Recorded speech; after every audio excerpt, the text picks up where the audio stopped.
கர்த்தராகிய இயேசு கிறிஸ்துவின் நாமத்தினாலே நான் உங்களை வாழ்த்துகிறேன். இந்த ஆசீர்வாதத்தின் விடியல் என்று சொல்லக்கூடிய இந்த நிகழ்ச்சியிலே, இந்த காலை வேளையிலே உங்களை சந்திப்பதில் மிகுந்த மகிழ்ச்சி அடைகிறேன்.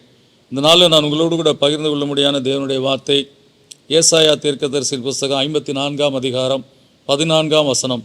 நீதியினால் ஸ்திரப்பட்டிருப்பாய், கொடுமைக்கு தூரமாவாய், பயமில்லாதிருப்பாய், திகிலுக்கு தூரமாவாய், அது உன்னை அணுகுவதில்லை என்று சொல்லி கர்த்தர் இந்த வசனத்திலே வாக்கு பண்ணியிருக்கிறார். தேவன் நம்முடைய பட்சத்தில் இருந்து நமக்கான எல்லா காரியங்களையும், நம்முடைய பிள்ளைகளுக்கான காரியங்களையும் செய்யக்கூடிய தேவனாய் இருக்கிறார். அந்த 12-13 வசனங்களிலே வாசிக்கும் போது அங்கே சொல்லப்பட்ட கர்த்தர் எப்படியா நம்முடைய வாழ்க்கையை அஸ்திபாரம் போட்டு ஸ்திரமாய் வைத்திருக்கிறார் என்று சொல்லக்கூடிய காரியத்தை பார்க்க முடியும். இந்த பிள்ளைகள் வாழ்க்கை குறித்து எவ்வளோ அக்கறை உள்ளவராய் இருக்கிறார் என்று சொல்லக்கூடிய காரியத்தை நாம் பார்க்க முடியும்.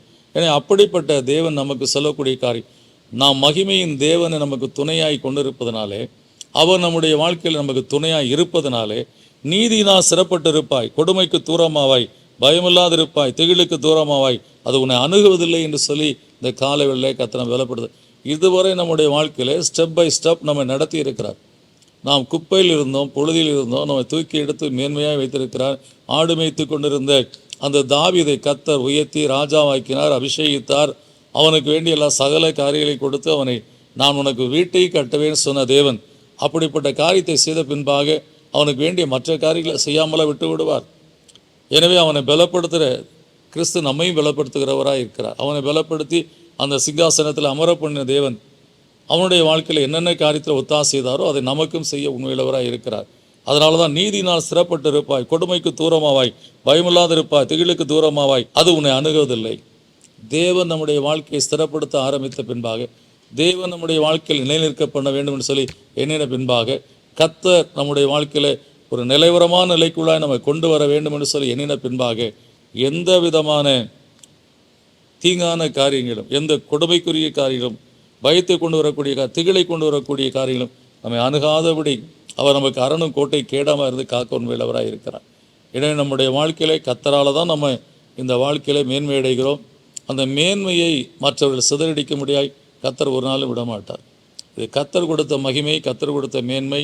இந்த மகிமை மேன்மை அவரே நமக்கு காத்து தர உண்மையிலவராக இருக்கிறார். அப்படியே நம்மை காத்துக்கொள்வார். விசுவாசத்தோடு அவரை அண்டி வாழுகிற வாழ்க்கையை வாழுவோம். அனுதினமும் நம்மை அவர் காத்து நடத்துவார். ஜெபிப்போம். நல்ல பிதாவே, நன்றியோடு துதிக்கிறோம்ப்பா. கர்த்தாவே, இந்த வாழ்க்கை நீர் எங்களுக்கு ஏற்படுத்தி கொடுத்த ஒரு வாழ்க்கை.